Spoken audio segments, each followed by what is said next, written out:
Nanato tells the protagonist that they have found another candidate who seems to be a boy, and upon calculations, they know that without Polyman, there are still 5 unknown candidates. Then they are interrupted by the news of a girl who has kidnapped and killed people with angel wings. They are told that a candidate can give wings to a normal human under certain conditions, so it could be another trap from Polyman. Upon further investigation, they discover it is a girl named Mimi who was in a reform school for having psychopathic tendencies. Guards acted strangely, letting her escape with a smile on their faces as if they had been enchanted. Mimi was quickly disappeared. At that moment, Mimi is seen having sex with a student she had kidnapped and enchanted until they are interrupted by Polyman, who is angry with Mimi because the girl had killed pretty girls, and he had only asked her to kidnap ugly ones. Polyman leaves, and the girl ties up the student to finally eliminate her. On the other hand, Revel explains that a normal human can use angel wings as long as a candidate shoots them with the arrow that gives the wings, and then that person can use the wings for 33 days, the duration of the effect of the red arrow. After this, Nanato tells them that Mimi with wings is more than bait to attract other candidates, but they can use her as a way to reach Polyman and eliminate him. However, Mirai refuses to eliminate him with his white arrow. Nanato then asks Mirai if Polyman were about to kill Saki, which arrow he would use to stop him without knowing if he already has the red arrow stuck. This greatly upsets Mirai, but then the situation calms down and Nanato returns home flying. The next day on TV, another victim of Mimi is announced, found on the roof of a building, just like the other 3 murders in the past. After that, Nanato arrives with Saki and Mirai and introduces his angel to the others. He then takes out a bag with many weapons and ammunition and offers a gun to Mirai, but he rejects it, saying that if Nanato uses it, he will turn his daughter into the daughter of a murderer. Nanato tells him that whoever kills Polyman will become a hero and comments that he does not care about being a hero, but does not want to be a father who did nothing for his daughter. Then we see that Mimi has just ended the life of another student and will seek another victim. Later, Nanato discovers a pattern among the victims and believes he knows where the next student will be kidnapped. At that moment, it appears on the news that a girl was flying over a roof where another corpse was found. Apparently, Polyman asked Mimi to leave the bodies on the roof of the same building so that the candidates who can fly can go there. At that moment, Mimi shoots all the policemen and detectives on the roof with arrows and asks them to take the corpse outside the building and not allow anyone to go up. Despite it being a trap, Nanato thinks they should go, and his strategy is that he will face Mimi to distract her while Mirai attacks Polyman when he tries to kill Nanato. After this, Nanato takes out special suits that he had made, and before facing Mimi, he tells Mirai that if Polyman does not appear, he will eliminate Mimi with his gun, as she is a psychopath with angel powers and is a danger to society. After saying this, they fly straight to the tower. Later, we see Mimi using her cell phone for a few moments, and then Nanato confronts her, aiming his gun at her and mentioning that while he arrives, she should stick to anyone with wings, revealing that he has a remote-controlled bomb. Polyman then makes the bomb explode, and the entire building blows up. Nanato falls unconscious into the void, and Mirai quickly flies to save him, leaving him on another building. Fortunately, he sees that Nanato is still alive, as his defense suit saved him from the explosion. Nanato then sees Polyman flying behind the protagonist, aiming at him with his white arrow. Mirai confronts him for killing people as if it were nothing, to which Polyman replies that a few deaths mean nothing if victory means becoming a god. After this, he promises to only kill other candidates, but still, Mirai knows that this is wrong. While they talk, Nanato manages to stand up and fly to where the protagonist is. Angry, they plan to attack Polyman, making him believe that Nanato, not Mirai, has the white arrow so that Polyman aims directly at him. But then, Polyman threatens them, claiming to have placed a bomb in a public building, and tells them that he will detonate it if they don't let themselves be killed. Then, Nas tells them that Polyman is lying to prevent the protagonist from getting upset and attacking, but Polyman's angel knows that the bomb is real. He says that only Nas can know if someone is telling the truth by looking at their face, which is impossible because he's wearing a mask, so Nas is lying to Mirai. Despite this, Polyman decides to detonate the bomb anyway, and when he's about to press the button, Nanato stops him, agreeing to be killed on the condition that Mirai is allowed to escape with his life. Polyman accepts, but this makes the protagonist very nervous, and then Polyman shoots his white arrow at Nanato. On impulse, Mirai launches his red arrow at the projectile, stopping it and saving Nanato's life. They discover that you can also defend against an arrow using another arrow. To prevent Polyman from activating the bomb, Mirai decides to attack him directly with his red arrow, but at a moment when Polyman manages to move away from Mirai, he decides to launch his white arrow to kill him once and for all. In response, the protagonist puts his red arrow out of pure impulse and manages to stop Polyman's white arrow, thus neutralizing his attack and saving his life. Seeing this, Polyman decides to launch his arrow in many different ways to break Mirai's defense, but he fails. So, he tries to attack directly again, but the protagonist defends himself and decides to attack back, initiating a battle of arrows between them. However, when Mirai gets distracted with his attacks, Polyman takes advantage and attacks Nanauto directly. But Mirai flies and stops his arrow. Then, Polyman's angel calls the protagonist pathetic, but Nas defends him, saying that he is great, thus starting another epic battle of arrows in the air. At that moment, Nanauto takes advantage of the fact that they are both fighting and pulls out his gun to shoot Polyman in the back, giving the protagonist enough time to strike him with his red arrow. But when the protagonist approaches him, he sees that his helmet is broken and shows part of his face, which distracts Mirai for a moment and allows Polyman to escape, ending the fight. Later, Mirai and Nanauto return to Saki's house, exhausted and injured from the fight, and they are sad because they couldn't stop Polyman. There, Nanauto asks Mirai why he acted that way, but he tells him that it was all pure impulse since he wasn't thinking of anything at that moment. He mentions that it was the impulse of never defending himself against bullying from his classmates or the aggressions from his uncles, but the psychological pressure was too much, and Mirai didn't want to see more people die that night. Polyman flushes a doctor to treat his bullet wounds, and after he's healed, Polyman eliminates him to leave no witnesses and then leaves. The next day, at school, everyone is talking about what happened at the tower. At the end of classes, Saki notices that Mirai is waiting for her at the exit to leave together, and her friend thinks it's because they're dating. But Saki denies it and tells her that he is taking care of her because some boys were harassing her on the way back from class. Later, Nanauto asks Revel what was the reason Saki lost hope for living, but we see that not even his angel knows it. Revel tells him that he chose her because she tried to commit suicide by drowning herself in the sea. Meanwhile, we see Kanade living his life as a normal student. His classmates ask him about his injuries, but he tells them he got them from falling down the stairs. Everyone believes him except his friend Mizu, who quickly relates everything to Polyman and concludes that Kanade is actually Polyman. However, to avoid putting himself in danger, he decides to act as if he doesn't know. Then, we see the protagonist's group gathered, and Nanauto asks what Polyman's face looked like. He says it was like that of a boy 2 or 3 years older than him, with a prominent nose and pale white hair. Later that night, Mirai tries to sleep, and Saki enters his room, asking if they can sleep together because she wants to tell him something. She asks Revel and Nas to leave the room until morning.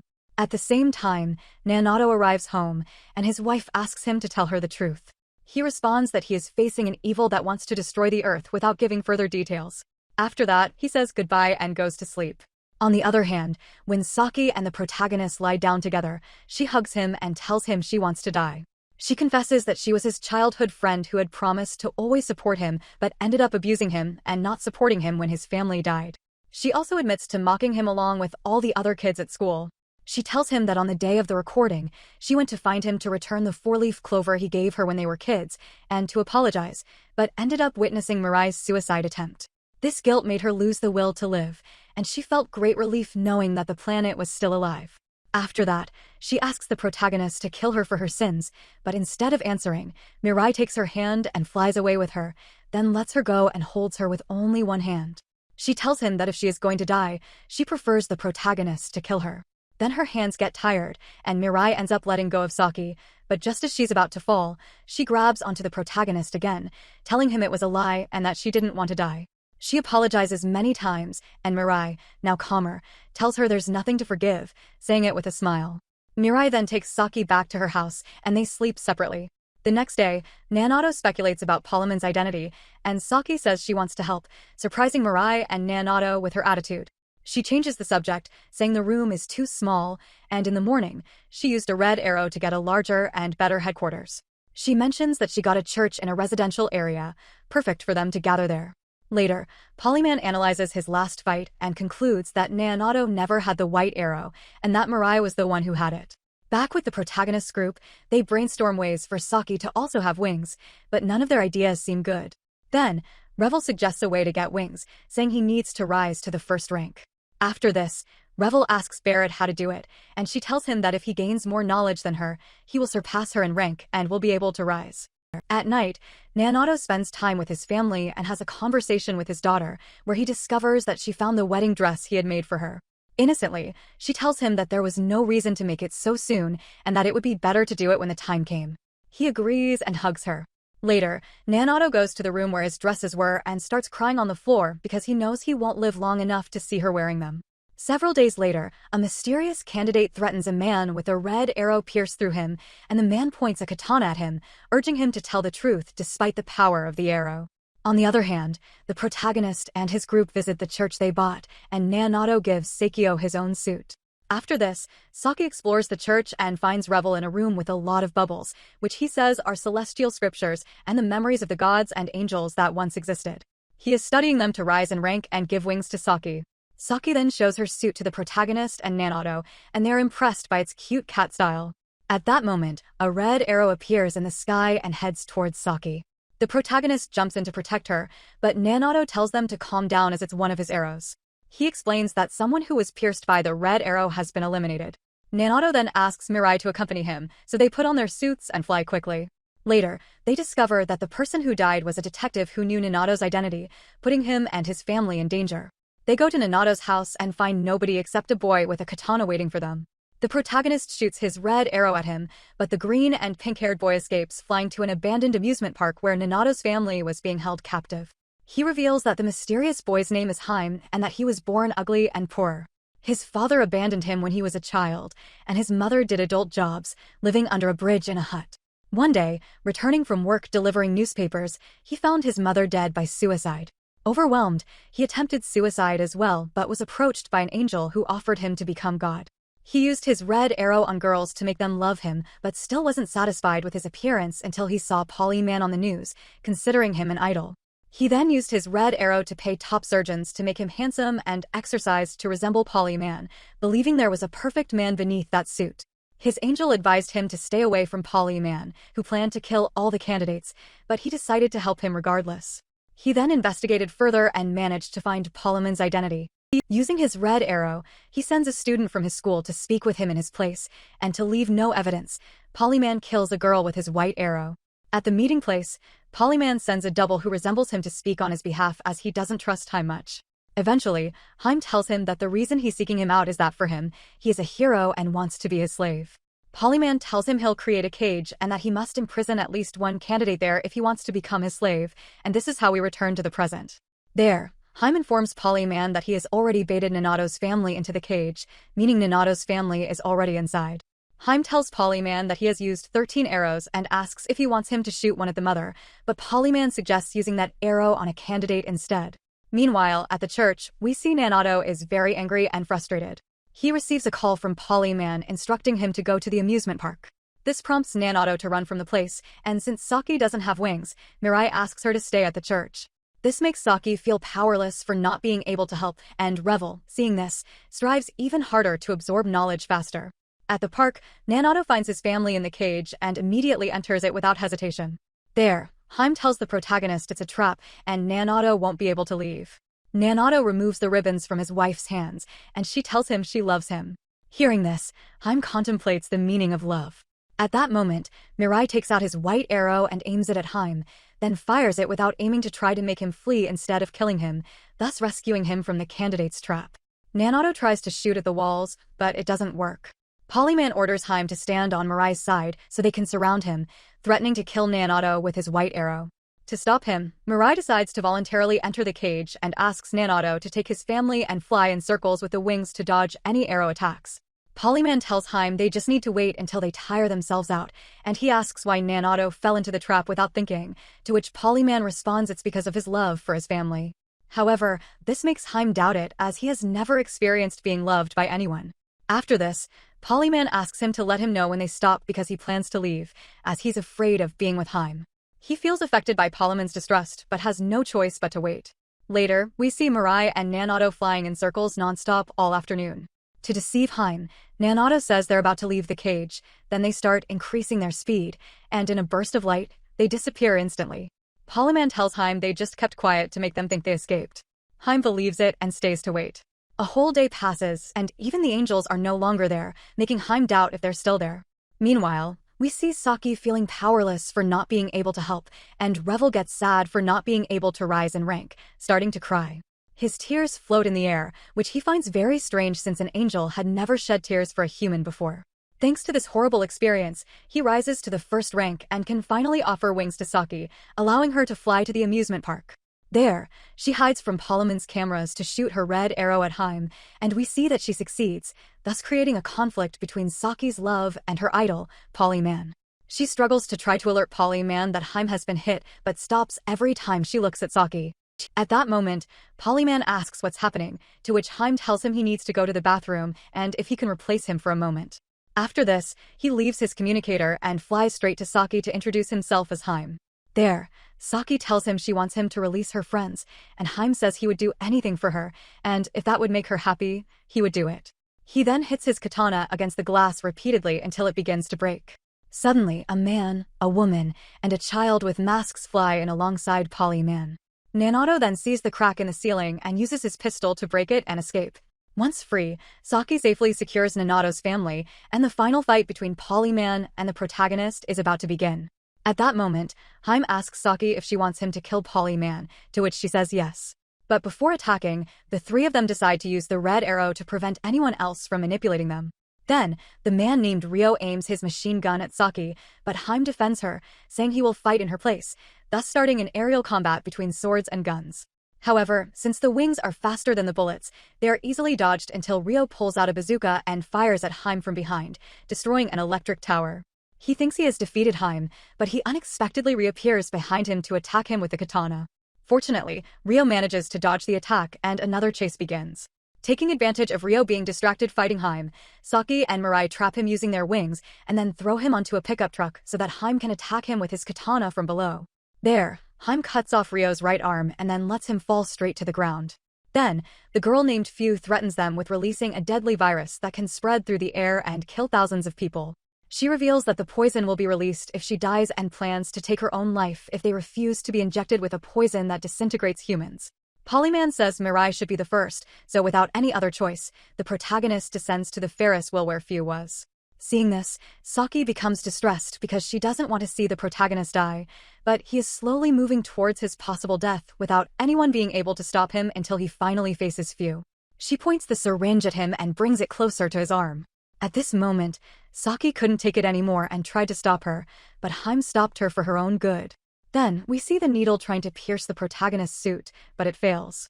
Seizing the opportunity, the protagonist spreads his wings and grabs her hand.